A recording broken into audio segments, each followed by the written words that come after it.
Andre, here's the one thing that auto manufacturers need to do, not only to thrive, but to actually survive. And it's the one thing that they are really, really bad at. So in this video, we're going to talk about that. Yes. Is it painting their cars red? It's not painting their cars red. It's not even the manufacturing of cars, but it's actually communicating with their customers. Yeah, that's huge. I can't even begin to tell you how many emails we get every month from you guys asking us about your Maverick, your Bronco, your Colorado, your Canyon now with the stop sale. Sure. And so in this video, we're going to give you some examples of good communications, and then we're going to talk about bad communications. So how do we start?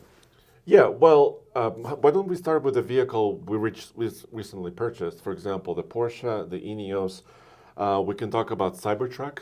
We can talk about my experience with my F-150, my Chevy Colorado, and on and on and on. Because customer service is very important no matter what the industry is, right? You want to communicate to the people who are buying your things in a really great way. So let me walk you through the process of buying this Porsche 911 Targa. So I ordered the car almost 3 years ago now, maybe 2 years ago. Okay. And I waited for about a year and a half for it to arrive.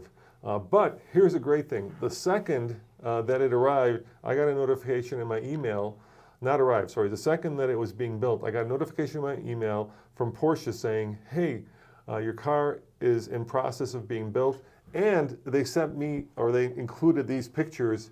And this is in Germany? This is in Germany. I presume? Yeah, they included these pictures in the app, in the Porsche app. Well, this is very special. It's an enthusiast vehicle, right? First of all, you want to be involved in the, in the process of this vehicle, and this is really cool. Behind the scenes, look at your car as it's being built. Now, go to the next one, and then of course you've got this picture of it actually being built at the factory. And sitting there ready to go to the dock. And now this is not where the communications ended. This is where it began. What ended up happening next is the app would actually tell you where the car is. So when it was shipped to the port, I knew. And here's the coolest part, Andre. When it was aboard the ship and it was making its way to California, I actually knew where the ship was as the ship was traversing the ocean. It was so cool. I knew when it was in the Panama Canal. I saw that, I think. And it looks like an Uber app. Right, where your car is traveling towards you. Yeah, every morning I would wake up and I would be like, oh my God, the car has now made it to the Panama Canal. And granted, this is a very expensive car, right? Yes. We're talking over $150,000 when this was all said and done. So you expect more. Yeah, for a nicer, expensive car. But still, it's a good template of what a manufacturer can do that gets you involved in the process. And about halfway through that process, they sent me this. Whoa. Yeah. I have not even shown this to you. Have you seen this? No. What do you think this is? A little plaque that says, thank you, Roman, for purchasing a Porsche. No, it's much cooler than that. First, I get a little card saying, in the beginning, I looked around and could not find quite the car I dreamed of, so I decided to build it myself, Dr. Ferry Porsche. Wow. And then there's like a thank you note. Okay. But then, this is the cool part. Check this out. Look what they sent me. No way. Yeah, it's a model Porsche? It's a classic. I think it's a 356. It's a 911. So they sent me a 911 model. And look at this, Andre. I just broke it. The window just fell out. I know, but look, Please it's metal. don't break it. It's not plastic. It is metal. Yeah. Whoa, it's heavy. Yeah, and I broke the windshield. And you can construct it yourself. Yes, I can construct it myself. Yeah, this is awesome. So I just think this is a really good example of how a manufacturer, and granted, it's a small, in the world of manufacturing, custom manufacture of cars. They don't build hundreds of thousands of these, right? They build. There are instructions. Yeah, of course. Some of the instructions are in Russian. Do you know why that is? Don't know why. Maybe because they send it to people in Russia, I guess. Okay. I'm guessing. But I have yet to build it, so maybe after this video, I'm actually going to build it because now I'm excited about it. This is so cool. Yeah, and so this really makes you feel like you're special, right? Okay. And at the end of the day, that's really what you want from the manufacturer. You want to feel like the second biggest investment in your life, and the person realizes that you're spending a lot of money on it, and that you're special. We'll give you another example of that. So as you know, we also ordered Ineos Grenadier recently. All right, before we go there, yeah. Can I just briefly talk about my F-150? Because it's a contrast. Yeah, please do. The F-150 was about, $50,000, not $150,000. This is the previous truck you had before. Yeah, this is my 2021 Ford F-150 hybrid that I was really excited about. It has a new hybrid powertrain, right? It's got a V6 twin turbo. It's got electric motors. It's got a small battery, new technology. I was really excited to try it out and see how an efficient truck could be. And I ordered it. By the way, I did not tell Ford about this. You know, we have relationships with every manufacturer. Basically. Yeah, this was also just I ordered this, and You did not call Porsche no, PR. no, I know. No. If they had called them Porsche PR, I would have said call the dealer. So it didn't matter. So this was regular customer, no special treatment. Yes. That's how I bought my Ford. Yeah. So I ordered it. I went to the dealer. I knew when the order book opened for that Ford. I went there. I ordered it. I don't want to say I heard nothing. I heard nothing for some time, but this is also during COVID. Yes. So there's a caveat there, a big caveat. Then I got my VIN. Now we're talking. But I had to reach out to the dealership several times. Nobody was calling me. I was calling them. And after my VIN, there's a tool online that I could go and I pulled out my Monroney. There's a tool where you can put in your VIN. And I sent it to you, Roman. Remember that? I was really excited. So excited. I said, I have my sticker, my window sticker. I know, the truck is coming. And then again, nothing for like 2 months. And then finally, I was kind of, it was February. It was freezing. It was like 0 degrees outside. I get a call from my dealer, Roman, and they say, Andre, come over and pick up your truck. I was like, well, shouldn't I get some warning? It's 0 degrees outside. Why do I have to do it now? And anyways, so you're saying you didn't have a little app that was showing you your truck is in the Panama Canal? No, it was not in the Panama Canal. It was not even on a railroad. I didn't see it. And I think you actually touched upon a very important issue. I think the reason that some manufacturers don't communicate with their customers is they believe that the dealer is doing that. Except in our experience, the only thing the dealer knows is when the vehicle actually is shipped or is about to be shipped. But where it is in the manufacturing process, I'm not sure even dealers know. And of course that depends on what manufacturer. But for the most part, the dealers seem to be just as unaware of the status of the vehicle as the customers, which is also crazy. Yeah, it is crazy. And now there could be delays, there could be stop sales, there could be other issues going on. So I understand, but it's nice to know. It would be nice to know if, let's say, you ordered a new Chevy Colorado and some issue came up. I would appreciate as a potential customer to know, all right, there's going to be a small slowdown, maybe a month or so, and then you will get your... Are you building it already? Yeah, I'm super excited. I just got decided I was going to build it before the end of this video. It doesn't take a lot. There's like 4 pieces. So let's talk about our Ineos, Andre. Yes, you want to build it, and I'll talk about the Ineos? Here, you can build it if you want.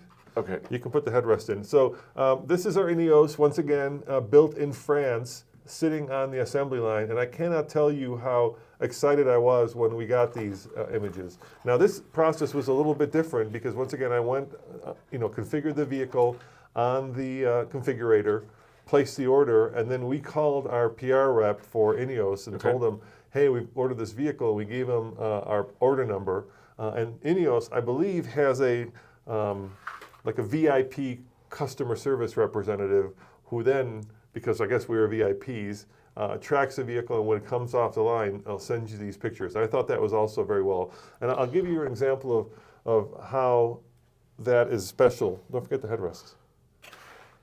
Yes.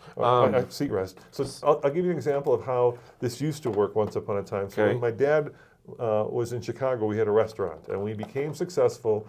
He bought a Cadillac from the local Cadillac dealer. Okay. And I remember this. I was a young little kid, and once a year, the Cadillac dealer would throw this party where they would have the newest models. So when the newest models came in, they would have them on the floor. They would get prime rib, and they would get champagne, those little plastic champagne glasses. Remember those things that you put the bottom into? Yes. And then they would have this party for some of their, most important customers.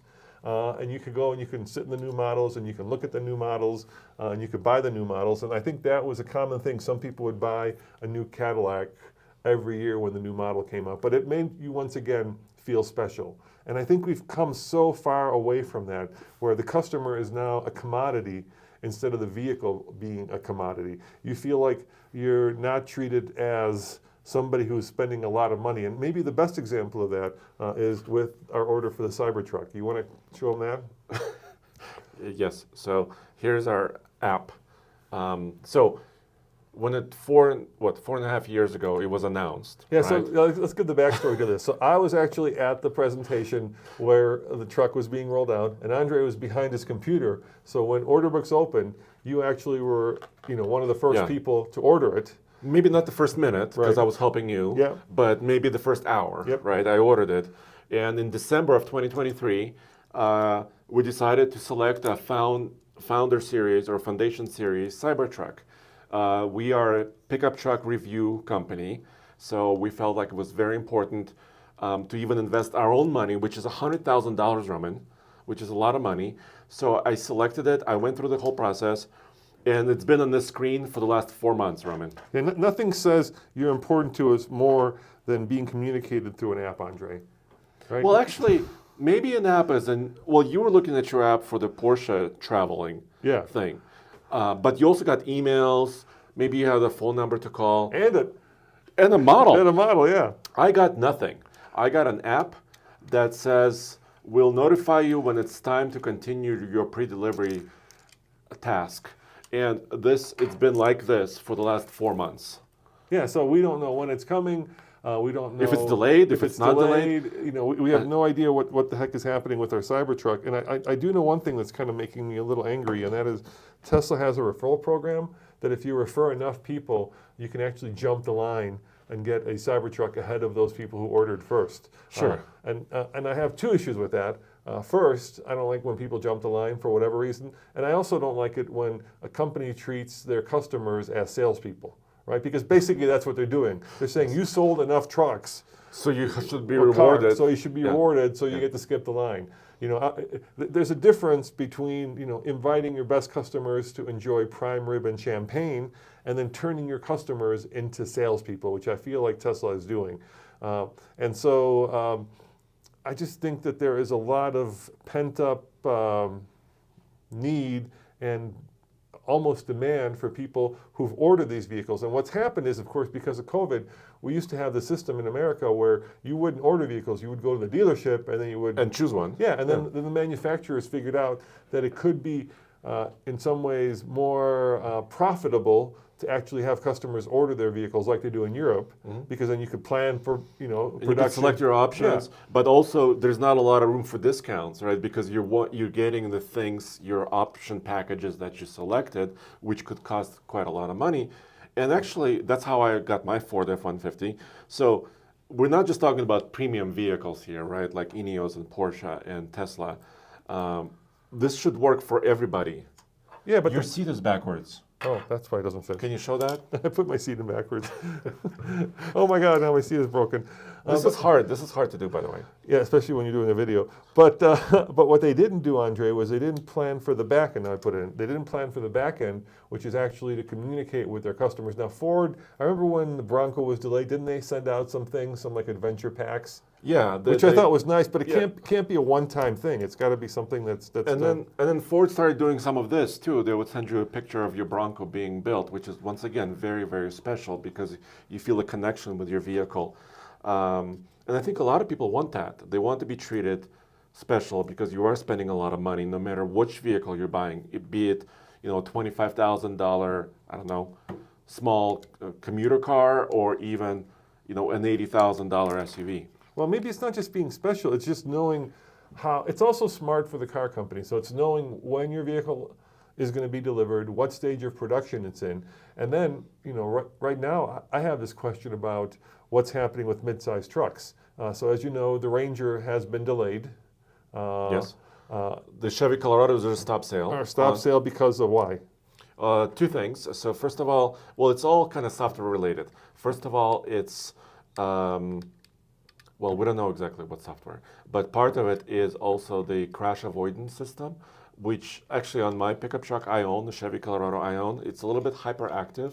Sometimes it gives me a warning maybe too soon if I'm following somebody. So it's a lot of software issues. So it would be good to know that if you're a potential customer, as opposed to walking into the dealership. We just got an email from somebody who walked into the dealership, wanted to buy a Canyon. And then we're excited. And we're excited to buy it. And of course, then the dealer's like, No. No, you can't. We can't sell to you. And then there are all these people, of course, who are now, waiting for the Rangers, who are, I suspect, wondering, well, maybe I should get a Ridgeline, or maybe I should get a Tacoma, because Or a Frontier, or a maybe. Frontier. How many Rangers have they sold? Has Ford communicated that? Well, all we know is that in the last quarter of last year, 2023, they sold 831 of them in 3 months, which means they're selling less than 300 of them a month in the country. And since then, I think they've sold almost zero. Yeah. So I don't mean to pick on Ford. I don't mean to pick on Chevy or GM, but it's just, I think it's a problem throughout the entire industry where we're not doing a good job of actually communicating with our customers. And I think there's there's a lot of reasons for that. And that is, oftentimes the manufacturers don't know when they're going to get a part or when they're going to get government approval for something, right?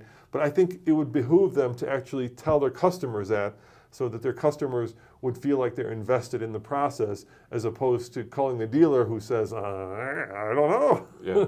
or reading in the, On the news- forum on the or forum on a website. on the website that there's a stop sale. So I think we've shown some really good examples of companies that do a good job. And granted, these are very expensive cars. Well, also, Ineos is a brand new company, so they need to do a great job, because if they don't do a great job entering the market, it could crash down. Yeah. I mean, they could lose. Yeah, and everything. Tesla doesn't have dealers, so I don't know what the excuse is with Tesla. I think they're one of the new tech companies that believes that customers, aren't people, but they're objects at the They're end numbers. at the end of an app that put in information and then give them checks. Because that's often how I feel with Tesla. But that's also changing now that the EV market has softened up, right? I'm getting emails. It's also funny when all of a sudden the company figures out, you know what, we're not selling as many cars, so we're going to have customer appreciation days. I'm getting things like that. And I'm like saying, I don't need a customer appreciation day. What I need to know is when our Cybertruck is being built and when we can expect a $100,000 vehicle to be delivered. In other words, I need to know what part of the Panama Canal that Cybertruck is in. Or Because if I don't, Andre, as a customer, we may not have the money available, not just or the money, whatever. I'm like, why do I want to buy a vehicle from a car company that doesn't care enough about somebody who's buying a $100,000 vehicle to even let them know at what stage of the process the vehicle is in? Why don't I just go over and get something else? Why don't I get a Rivian at this point? Or why don't we get a Rivian? And that's how I feel. And so I think that's how many people feel. And I think this is like a classic business case study of, the windshield is out. Sorry. But now we have a car. Yeah, now we have a car. A classic case of like, the company doesn't care about us, so at the same point, you start not caring about the company. Anyway. By the way, tell us if you know, just by us opening this box and doing this, did we lose money, or did we gain? You think this is collectible at some point? It may have been collectible, and now we just I love built this color it too. It's a really cool color. and ruined it. So thanks. All right. Anyway, guys, let us know in the comments what you think. We get a lot of emails from you. If you've had an experience that's good or bad, we'd love to hear about it. We'd love to share it with the rest of the community, so that people know what car companies care about them as customers and what car companies seem to treat them as commodities or numbers or things at the other end of an app. All right. Yeah. Thanks for joining us. And once again, oldtfl.com, one place for all of our news right there. We'll see you next time. Ciao.